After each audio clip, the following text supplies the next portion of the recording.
सबसे पहले हम पढ़ते हैं सूरदास जी का जीवन परिचय। सूरदास जी का जन्म सन 1478 ईस्वी में रोनकता क्षेत्र में हुआ। कुछ विद्वान इनका जन्म दिल्ली के पास सीही ग्राम में मानते हैं। इनकी मृत्यु सन 1583 के आसपास मानी जाती है। इनकी रचनाएं हैं सूरसागर, सूरसारावली, साहित्य लहरी। भाव पक्ष में हम लिखेंगे सूरदास जी वात्सल्य एवं श्रृंगार के श्रेष्ठ कवि हैं। गोपियां और कृष्ण के प्रेम का सहज वर्णन इन्होंने किया है। आप वात्सल्य रस के सम्राट भी कहे जाते हैं। कला पक्ष में हम लिखेंगे सूर के पदों में अद्भुत मिठास, मधुरता और कोमलता है। उनमें उत्प्रेक्षा, उपमा, दृष्टांत, रूपक, उद्धरण शैली के अतिरिक्त वक्रोक्ति अलंकार का प्रयोग हुआ है। अनुप्रास इनके पूरे काव्य में बिखरा हुआ है।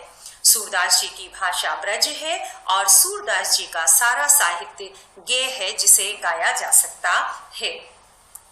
साहित्य में स्थान भक्तिकालीन सगुण काव्य परंपरा में आपका महत्वपूर्ण स्थान है। काव्य पाठ का सारांश।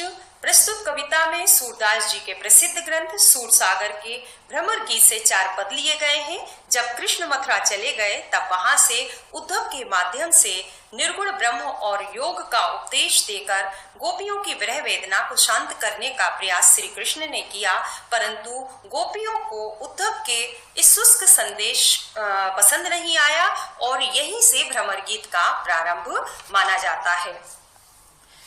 पहले पद में गोपियों की शिकायत सही है कि उद्धव ने कभी स्नेह के धागों में वो बंधे ही नहीं, उन्होंने प्रेम ही नहीं किया, तो वो गोपियों की विरह वेदना को कैसे समझेंगे। दूसरे पद में गोपियों की स्वीकारोक्ति है कि कृष्ण से मिलने की उनकी जो अभिलाषा है वो मन में ही रह गई। और तीसरे पद में हम पढ़ेंगे कि उद्धव की योग साधना को उन्होंने कड़वी ककड़ी के जैसा कहा है और अपने कृष्ण के प्रति एकनिष्ठ प्रेम की गहराई को बताया है। चौथे पद में उद्धव को ताना मारते हुए उन्होंने बताया है कि कृष्ण ने अब राजनीति पढ़ ली है और गोपियों द्वारा उद्धव को राजधर्म याद दिलाया गया है और यह सूरदास की लोकधर्मिता है।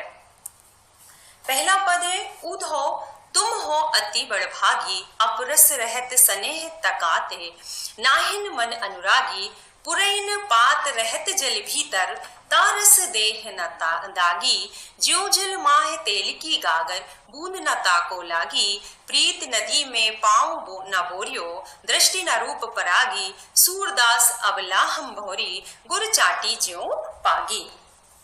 सबसे पहले हम इनके शब्दार्थों को देखते हैं। बड़भागी का अर्थ होता है भाग्यवान, अपरस का अर्थ होता है नीरस, तगा का मतलब होता है धागा या बंधन, पुरैन पात यानी कमल का पत्ता, दागी का अर्थ होता है दाग या धब्बा, परागी का अर्थ होता है मोहित हुई और पागी यानी लिपटी हुई। संदर्भ, इन चारों पदों का संदर्भ यही रहेगा। कविता का नाम लिखेंगे हम सूरदास के पद और कवि का नाम लिखेंगे हम सूरदास जी।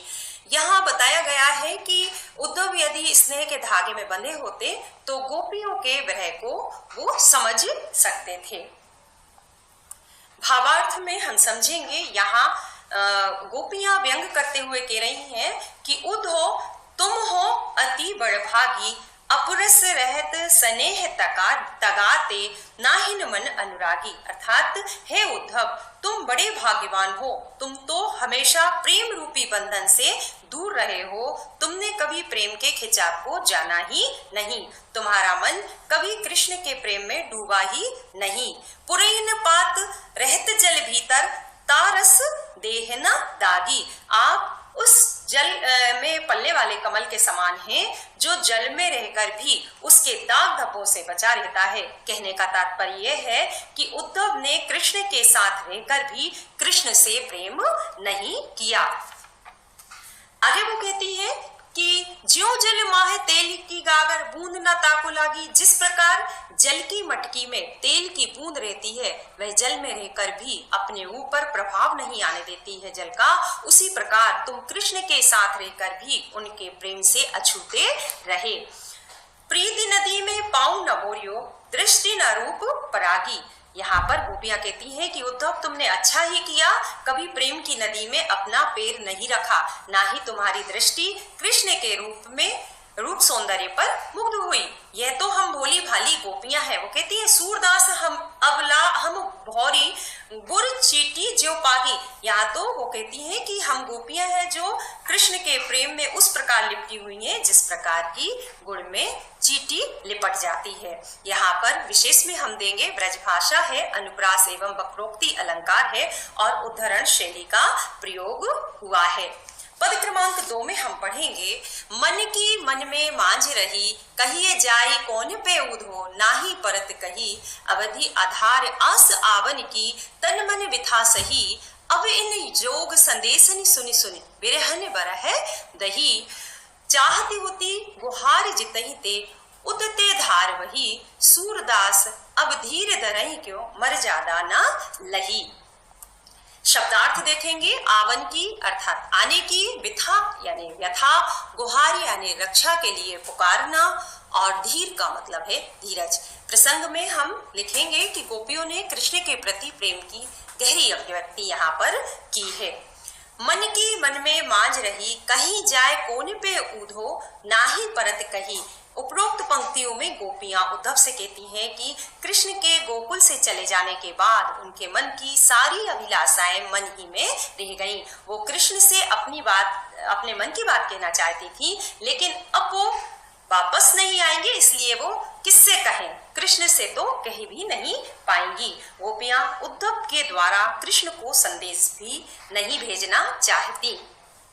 गोपियां कहती हैं, अवधि आधार आस आवन की, तन मन विथा सही। गोपियां उद्धव से कहती हैं कि इतने लंबे समय से तन मन और हर प्रकार की विरह वेदना को सिर्फ इसलिए सहन कर रही थी कि एक दिन श्री कृष्ण अवश्य आएंगे और उनके सब दुखों को दूर कर देंगे। परंतु अब इन जोग संदेशन सुन सुन विरहन विरह दही, अर्थात श्री कृष्ण ने हमारे लिए ये योग संदेश भेजकर हमें और भी दुखी कर दिया है। हम विरह की अग्नि में और भी ज्यादा जलने लगी हैं। हे उद्धव, चाहती होते गुहार जितहिते उतते धार वही, अर्थात जब भी हमारे जीवन में दुख आता है तो हम अपने रक्षक को पुकारते हैं। सूरदास अब धीर धरहि क्यों, मर ज्यादा न लही। परंतु हमारे जो रक्षक हैं आज हमारे दुख का कारण बन गए हैं। अब बताओ हम कैसे धीरज धरें। जब हमें पता है कि कृष्ण नहीं आएंगे, आज हमारी एकमात्र आशा भी टूट गई। वैसे प्रेम की मर्यादा क्या है? ये कहती है कि प्रेम के बदले प्रेम ही दिया जाए। परंतु श्री कृष्ण ने हमारे साथ छल किया, उन्होंने हमें धोखा दिया है। इसमें हम विशेष में लिखेंगे ब्रजभाषा है और अनुप्रास की छटा एवं कृष्ण के प्रति गोपियों के अगाध प्रेम का यहाँ पर वर्णन किया गया है। पद 3 में देखेंगे हम, हमारे हरि हारिल की लकड़ी, मन क्रम वचन नंद नंदनूर, यह दृढ़ करी पकड़ी, जागत सोवत स्वप्न दिवस निसी, कान कहन जकरी, सुनत जोग लागत है सो, ज्यों करोई ककरी, सुतो व्याधि हमको लय आए, देख सुनी न करी, यह तो सूरत नहीं ले सौंपो, जिनके मन चकरी। यहाँ पर हम शब्दार्थ देखेंगे। हारिल एक पक्षी है जो सदैव अपने पंजों से लकड़ी को थामे रहता है। जकरी का अर्थ होता है रटती रहती है और करुई का अर्थ होता है कड़वी। प्रसंग में हम यहाँ पर लिखेंगे कि इस पद में योग साधना को कड़वी ककड़ी के समान बताते हुए श्री कृष्ण के प्रति एक निष्ठ प्रेम का वर्णन किया गया है। अब क्या है, हमारे हरि हारिल की लकड़ी, मन क्रम वचन नंद नंदन और यह दृढ़ कर पकड़ी। उपरोक्त पंक्तियों में गोपियों ने उद्धव से कहा है कि हे उद्धव, जिस प्रकार हारिल पक्षी अपने पंजों से लकड़ी को मजबूती के साथ पकड़े रहता है, उसी प्रकार हमने भी श्री कृष्ण को अपना आधार मान लिया है। मन क्रम वचन, मन और कर्म और वचन से नंद बाबा के पुत्र श्री कृष्ण को ही अपने जीने का आधार हमने मान लिया है। जो जागत सोवत स्वप्न दिवस निस, कान कान जकरी, हमारा रोम रोम सोते जागते दिन रात स्वप्न में भी कृष्ण का ही नाम जपता रहता है। इसलिए सुनत जोग लागत है सो, ज्यों करोई ककरी, मतलब रोग लग चुका है। अब हमें सुतो व्याधि हमको ले आए, देख सुनी ना करी। हे उद्धव, आप ये कौन सी व्याधि हमारे लिए ले आए हैं जिसके बारे में हमने ना कभी सुना है, ना जाना है और ना ही कभी इसको देखा है। आप जो ये संदेश लाए हैं वह जाकर किसी और को सुनाओ जिसे कृष्ण के प्रेम का रोग न लगा हो। अर्थात यह तो सूर तिनहि ले सोको जिनके मन चक्री, मतलब जिसका मन चंचल हो। हमने तो कृष्ण के प्रेम का रोग लगा लिया है और हमारा मन कृष्ण के चरणों में स्थिर हो चुका है, इसलिए अब इस योग संदेश का हमारे पर कोई असर नहीं होगा। यहाँ पर ब्रजभाषा है, अनुप्रास अलंकार है और गय शैली है, पूरे पदों में गय शैली है। चौथा पद है, हरि है राजनीति पढ़ियाए, समुझे बात कहत मधुकर के, समाचार सब पाए, एक अति चतुर होते पहले ही, अब गुरु ग्रंथ पढ़ाए, बढ़ी बुद्धि जानी हो जिनकी, जोग संदेश पठाए, ऊधो भले लोग आगे के, परहित डोलत धाए, अब अपने मन फेर पाइए, चलत जू होते चुराए, ते क्यों अनीति करे आपुन, जे और अनीति छुड़ाए, राज धर्म तय यही सूर जो प्रजा न जाहि सताए। मधुकर का अर्थ घोड़ा होता है, लेकिन यहाँ मधुकर उद्धव को कहा है। हुते का अर्थ है थे, पठाए भेजे, परहित दूसरों की भलाई, अनीति अन्याय, आपुन स्वयं। यहाँ पर प्रसंग में हम लिखेंगे कि पद में गोपियों ने ताना मारते हुए कहा है कि कृष्ण ने राजनीति को पढ़ लिया है। अर्थ को हम समझेंगे कि हरि है राजनीति पढ़ियाए, समुझी बात कहत मधुकर के, समाचार सब पाए। उपरोक्त पंक्तियों में गोपियां कहती हैं कि उद्धव तो पहले से ही चालाक है और कृष्ण के द्वारा उन्हें राजनीति का पाठ पढ़ा दिया तो और भी चतुर हो गए हैं, और अब वह हमें छल कपट के माध्यम से बड़ी चतुराई के साथ कृष्ण के योग का संदेश भी दे रहे हैं। एक अति चतुर होते पहले ही, अब गुरु ग्रंथ पढ़ाए। गोपियां व्यंग्यपूर्ण तरीके से कहती हैं कि कृष्ण ने बहुत अधिक राजनीति पढ़ ली है और अब वो किसी चतुर राजनीतिज्ञ की तरह हो गए हैं, इसलिए स्वयं न आकर अपने उद्धव को यहाँ हमारे पास भेज दिया। वो कहती हैं कि कृष्ण वैसे भी पहले से ही बहुत चालाक है, लेकिन अब उन्होंने बड़े बड़े ग्रंथ पढ़ लिए हैं। बढ़ी बुद्धि जानी जो उनकी, जोग संदेश पठाए, ऊधो भले लोग आगे के, परहित डोलत धाए। यहाँ पर वो कहती है कि उनकी बुद्धि बहुत बढ़ गई है, इसलिए उन्होंने उद्धव को हमारे पास योग संदेश लेकर भेज दिया और वो उद्धव से ही हमारे यहाँ के सारे समाचार भी प्राप्त कर लेते हैं। वैसे उद्धव की भी इसमें कोई गलती नहीं है, गोपियां ऐसा बोलती हैं क्योंकि उनका काम ही है कि दूसरों के कल्याण करें, उन्हें दूसरों का कल्याण करने में बहुत आनंद आता है। अब अपने मन फेर पाइए, चलत जो उते चुराए। गोपियां उद्धव से कहती हैं कि आप जाकर कृष्ण को यह संदेश दीजिए कि वो जब गोकुल से मथुरा गए थे तो हमारा हृदय भी साथ लेकर गए हैं, वह हमें पहले वापस कर दे। ते क्यों अनीति करे आपुन, जे और अनीति छुड़ाए, राज धर्म तो यह सूर जो प्रजा न जाहि सताए।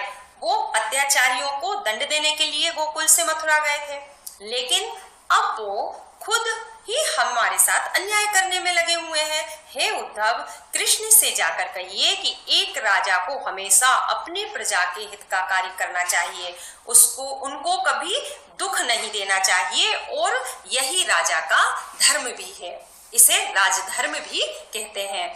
विशेष में हम लिखेंगे ब्रजभाषा है, अनुप्रास अलंकार का सुंदर प्रयोग हुआ है। बच्चों, ये चारों अर्थ आपको समझ में आए होंगे, ऐसी मुझे आशा है।